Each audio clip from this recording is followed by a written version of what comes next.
आरक्षण ये वो मुद्दा है जिसको लेकर के देश की सियासत में कई पार्टियों ने सत्ता काबिज की तो कई पार्टियां सत्ता से बाहर हो गई। लेकिन एक बार फिर से बिहार विधानसभा चुनाव से पहले आरक्षण को लेकर बिहार में मुद्दा पूरी तरीके से गरमाया हुआ है। सियासत में वो तेज हो गए।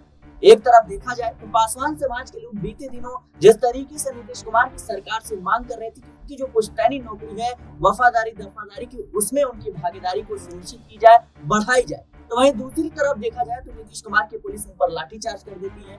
लेकिन पासवान समाज के लोग काफी ज्यादा आक्रोशित नजर आते हैं और उन्होंने खुले तौर पर कहा कि नीतीश कुमार को इसका अंजाम भुगतना पड़ेगा। वहीं दूसरी तरफ बीते दिनों जिस तरीके से सुप्रीम कोर्ट का फैसला आया कि 65% जो आरक्षण वाला मामला था उसको रद्द कर दिया, और ऐसे में एक बार फिर से आरक्षण को लेकर की आरजेडी चिराग पासवान और नीतीश कुमार को घेरती हुई नजर आ रही है। आरजेडी को यह भरोसा है कि जिस आरक्षण के जरिए जो दलित और कह सकते हैं अल्पसंख्यक समाज है वो एनडीए के खिलाफ लोकसभा चुनाव में था, एक बार फिर से उसी आरक्षण के भरोसे कहीं न कहीं विधानसभा चुनाव में भी इसको फायदा पहुंचाता हुआ नजर आएगा। आखिर बिहार में सियासत जो पूरी तरीके से गरमाई क्यों है? आरक्षण का मुद्दा कितना ज्यादा विधानसभा चुनाव में प्रभाव डालेगा? क्या आरजेडी की इस कोशिश से जो पासवान और दलित जो समुदाय के लोग हैं, जो दलित वोटर्स हैं, क्या वाकई में आरजेडी के साथ नजर आएंगे? इसी मुद्दे पर बातचीत करने के लिए हमारे साथ अमन सर मौजूद हैं। सर कैसे देख रहे हैं? मेरा पहला सवाल यही रहेगा कि दलित वोटर्स को लुभाने के लिए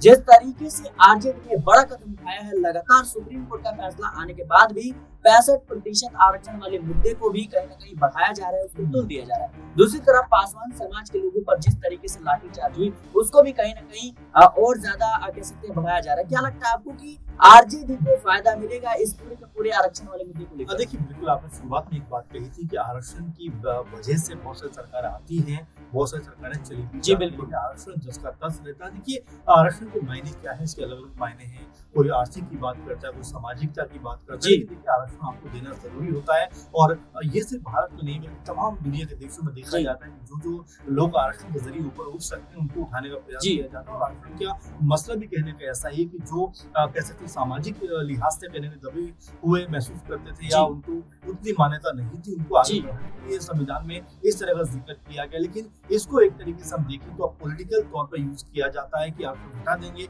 आरक्षण बढ़ा देंगे। आपने 2024 के चुनाव में भी देखा जो एक तरीके से मुहिम बनता हुआ भी नजर आया कि अगर 400 सीटें बीजेपी को मिल जाती हैं तो कहीं ना कहीं बीजेपी आरक्षण को खत्म कर सकती है, बीजेपी जो है संविधान को खत्म कर सकती है। नैरेटिव ने कहीं ना कहीं बीजेपी की तमाम सारी सीटों को कम करने का काम किया। अगर बिहार के अंदर भी ये नैरेटिव सेट हो जाता है तो आपने जैसा कहा कि आरजेडी को फायदा मिलेगा, वास्तव में इसका फायदा आरजेडी उठाती नजर आएगी और राजनीति भी कहीं ना कहीं इसी केंद्र बिंदु पर अगर टिकाती दिखाई पड़ेगी। भाई, जिन लोगों को आरक्षण मिलना चाहिए था उसको लेकर संजीदा बिल्कुल भी नहीं है। कह सकते हैं बीजेपी और जेडीयू सरकार इसी मद्देनजर अगर आरजेडी सत्ता में आएगी तो इस तरह की चीजों करती हुई नजर आएगी, यानी कि एक पॉलिटिकल माइलेज लेने का प्रयास यहाँ पर आरजेडी करती नजर आ सकती है। तेजस्वी का जिक्र आप देखिए नजर आ सकते हैं कि यहाँ पर लगातार वो ऐसा माहौल बनाने का प्रयास करें जिससे जो लोग उनकी तरफ हैं वो लगातार खींचते हुए नजर आ जाए। आपने देखा कि 2024 के भी जो लोकसभा चुनाव हुए उसमें भी कहा जा रहा था कि इतना जबरदस्त प्रभाव है एनडीए का कि इंडिया गठबंधन को इक्का दुक्का सीटें छोड़कर ज्यादा सीटें नहीं मिलेंगी। जब रिजल्ट सामने आते हैं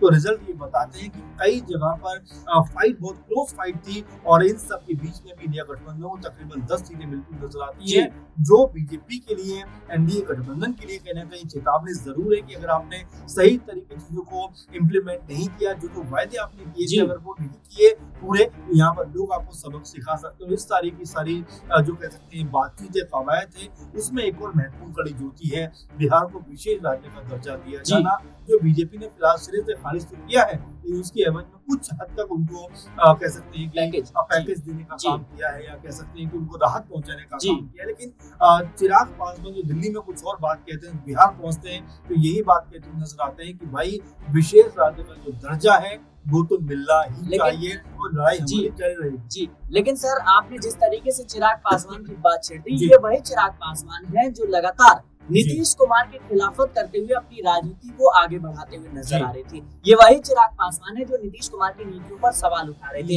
ये वही नीतीश कुमार है जो नीतीश सरकार के कानून व्यवस्था पर सवाल उठा रहे थे। लेकिन आज वक्त ऐसा बदला है कि कहीं न कहीं जरूरत पड़ने पर चिराग पासवान नीतीश कुमार के कंधे से कंधा मिलाकर चल रहे हैं। और बीते दिनों जिस तरीके से पासवान समाज के लोगों ने प्रदर्शन किया अपनी पुश्तैनी नौकरियों को लेकर के और तमाम तरह की जो मांगे हैं उसको लेकर के, खासतौर पर गुजरात रेजिमेंट की स्थापना को लेकर और 65% आरक्षण को बहाल करने को लेकर, लेकिन वहां पर पुलिस जो है पासवान समाज के लोग पर लाठीचार्ज कर होती है। नतीजा ये होता है कि कई सारे जो लोग हैं वो घायल हो जाते हैं। हालांकि जो लोग हैं वो काफी ज्यादा गुस्साए नजर आते हैं, आक्रोशित नजर आते हैं। उन्होंने खुले तौर पर कहा कि इसका नतीजा, इसका अंजाम जो विधानसभा चुनाव है उसमें नीतीश कुमार को भुगतना पड़ेगा। क्या लगता है आपको कि चिराग पासवान से अब कहीं न कहीं जो दलित वोट बैंक है, पासवान समाज के लोग हैं, वो छिटकते हुए नजर आएंगे और इसी की कवायद में आज जुट गई है? कितना फायदा होगा? देखिए बिल्कुल, अगर हम समीकरणों पे बात करें तो नजर आता है कि बिहार के अंदर लगभग 70-80 लाख की आबादी पासवान समुदाय की आती है, यानी 5 से 6% जो आबादी औसत की बात करें तो उनका प्रतिशत बनता है। तो ऐसे में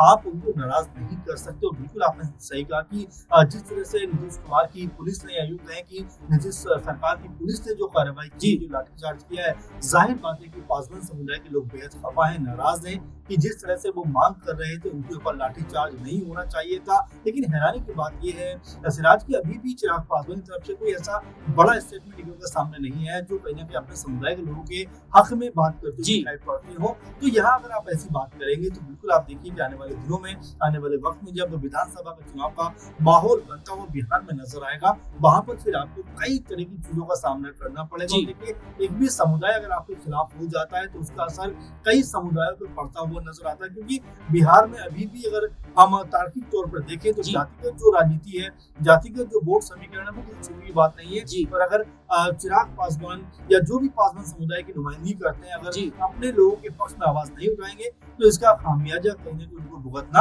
आने वाले चुनाव में जरूर पड़ेगा। जी बिल्कुल, कहीं ना कहीं खामियाजा तो भुगतना पड़ेगा, क्योंकि जिस तरीके से दलित राजनीति करते हुए चिराग पासवान या जीतन राम मांझी जैसे जो तमाम नेता हैं जो खुद को दलितों के नेता के तौर पर कहीं ना कहीं आगे करते हैं, वो राजनीति करते हुए नजर आते हैं। लेकिन जब दलितों की बात आती है तो ये लोग जो है अभी तक चुप्पी नहीं तोड़ते हैं। और चिराग पासवान बस इतना खुद को कह चुके हैं कि मैंने इस मुद्दे पर नीतीश कुमार से मुलाकात की है, बातचीत की है, लेकिन नतीजा क्या हुआ उसका अभी कोई भी ठिकाना नहीं है। देखिए बिल्कुल, ये बातें तो कमरों में करने की नहीं होती है। अगर आपके समुदाय के ऊपर या यूं कहा जाए कि जिन लोगों ने आपको वोट दिया है उस वर्ग के ऊपर अगर इस तरह का लाठीचार्ज होगा तो बिल्कुल आपको सामने आकर बेखौफ होकर बात करनी चाहिए। क्योंकि आज जो कुछ भी है कहीं ना कहीं उस समुदाय को रिप्रेजेंट करने की वजह से है। और बार-बार आप यही बात कहते हुए नजर आते हैं कि हमें फख्र है कि मैं यहाँ से आता हूँ, मैं इस समुदाय से आता हूँ। लेकिन जब उस समुदाय के साथ में खड़े होने की बारी आती है तो आप मुक्त कमरों में बैठकर मीटिंग करते हैं और बातचीत करते हैं और कहते हैं कि मसला सुलझ गया। तो मेरे ख्याल में ये उनके ऊपर चिराग पासवान के ऊपर भारी पड़ सकता है। देखिए,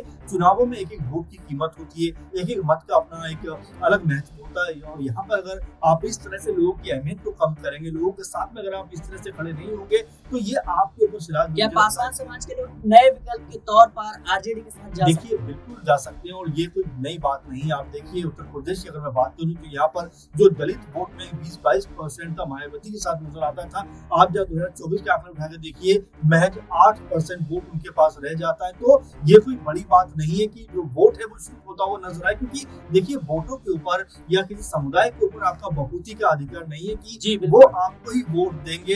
भले ही आप उनकी पिटाई लगवाएं, भले ही आप उनके खिलाफ इस तरह का माहौल क्रिएट करते हुए नजर आए। तो इसका मुझे ऐसा लगता है सिराज की इसका जो कह सकते हैं नुकसान है वो एलजेपीआर को भुगतना पड़ सकता है। और साथ में आरजेडी एक माहौल बनाकर कहीं ना कहीं पासवानों को अनुसरण करने का प्रयास करेगी जो उनके लिए कहीं ना कहीं फायदेमंद साबित होता हुआ नजर आएगा। जी बिल्कुल, कहीं ना कहीं आरक्षण का मुद्दा जो है बिहार में गर्माता हुआ नजर आ रहा है। और आरक्षण का मुद्दा इसलिए भी अहम हो जाता है क्योंकि बिहार में अब विधानसभा चुनाव है और आरजेडी ने अभी से ही ताल ठोकनी शुरू कर दी है। आरजेडी ने खुले तौर पर कहा है कि चिराग पासवान और नीतीश कुमार की यह जिम्मेदारी है कि 65% आरक्षण को 9वीं अनुसूची में कहीं ना कहीं डाला जाना चाहिए। फिलहाल देखा जाए तो जिस तरीके से परिस्थितियां बन रही हैं, चिराग पासवान की जाहिर सी बात है मुश्किलें बढ़ती हुई नजर आ रही हैं। और कहीं ना कहीं जिस दलित वोट बैंक के सहारे चिराग पासवान अपनी राजनीति करते हैं, वो दलित वोट बैंक भी छिटकने का डर जो है वो मंडराता हुआ नजर आ रहा है। फिलहाल के लिए इस रिपोर्ट में इतना ही। देश और दुनिया की तमाम खबरों के लिए बने रहना चाहिए पॉलिटिकल बाइट्स।